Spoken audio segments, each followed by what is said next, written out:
سورہ یوسف کی آیت نمبر 21 سورہ یوسف کا تیسرا رکوع اور 12ویں پارے کا 13واں رکوع۔ وقال الذي اشتراه من مصر لامرأته، اور مصر کے جس شخص نے یوسف کو خریدا وہ اپنی بیوی سے بولا اکرمی مثواہ، انہیں عزت سے رکھو، عسى ان ینفعنا، شاید ان سے ہمیں نفع پہنچے، او نتخذہ ولدا، یا ان کو ہم بیٹا بنا لیں۔ حضرت یوسف علیہ السلام کو قافلے والوں کے ہاتھ آپ کے بھائیوں نے بیچ دیا، پھر مالک بن زعر اور اس کے ساتھی حضرت یوسف علیہ السلام کو مصر میں لائے۔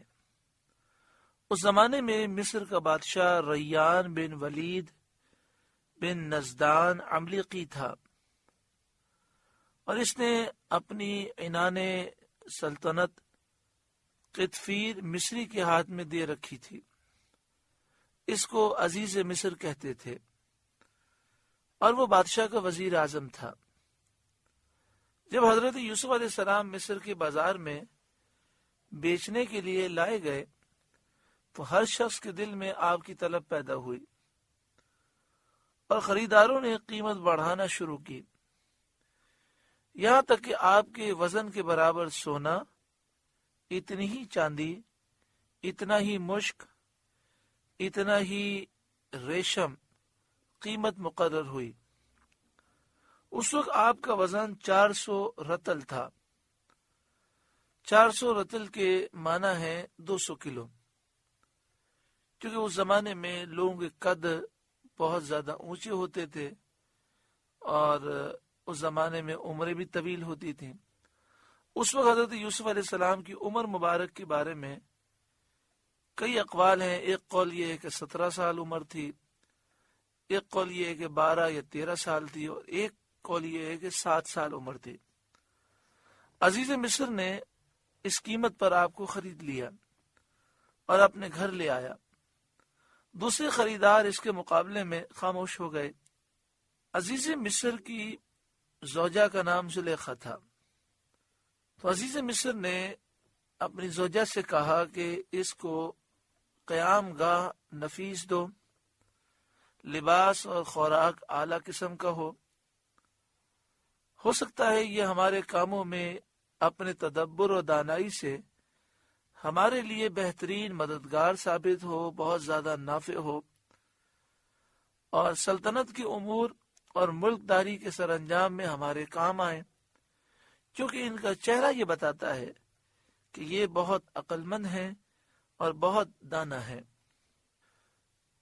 اسی طرح اس نے یہ جو کہا کہ شاید ہم اسے بیٹا بنا لیں، تو اس کی وجہ یہ تھی کہ قطفیر عزیز مصر کے یہاں کوئی اولاد نہ تھی، تو اس نے کہا کہ ہو سکتا ہے کہ ہم اسے اپنا بیٹا بنا لیں۔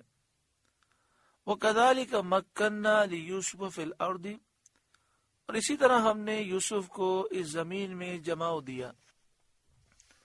وَلِنُعَلِّمَهُ مِن تَأْوِيلِ الْأَحَادِيثِ، اور اس لیے کہ اسے باتوں کا انجام سکھائیں، یعنی خوابوں کی تعبیر سکھائیں۔ وَاللَّهُ غَالِبٌ عَلَى أَمْرِهِ، اور اللہ اپنے کام پر غالب ہے۔ وَلَكِنَّ أَكْثَرَ النَّاسِ لَا يَعْلَمُونَ، مگر اکثر آدمی نہیں جانتے۔ وَلَمَّا بَلَغَ أَشُدَّهُ، اور جب وہ اپنی پوری قوت کو پہنچے، یعنی اپنے شباب کو پہنچ گئے، شباب اپنی نہایت پر آیا، اور آپ کی عمر شریف 20 سال ہو گئی، بعض نے کہا 30 سال، اور بعض نے کہا 18 اور 30 کے درمیان ہوئی۔ تو وَلَمَّا بَلَغَ أَشُدَّهُ کے لفظی معنی یہ ہے کہ جب وہ اپنی پوری قوت کو پہنچے، یعنی آپ کی جوانی عروج کو پہنچی۔ اب سوال پیدا ہوا کہ اس وقت عمر کیا تھی؟ تو ایک قول ہے 20 سال، ایک قول ہے 30 سال، اور ایک قول ہے 18 اور 30 کے درمیان۔ مشہور ہے کہ اس وقت آپ کی عمر 20 سال ہوئی تھی۔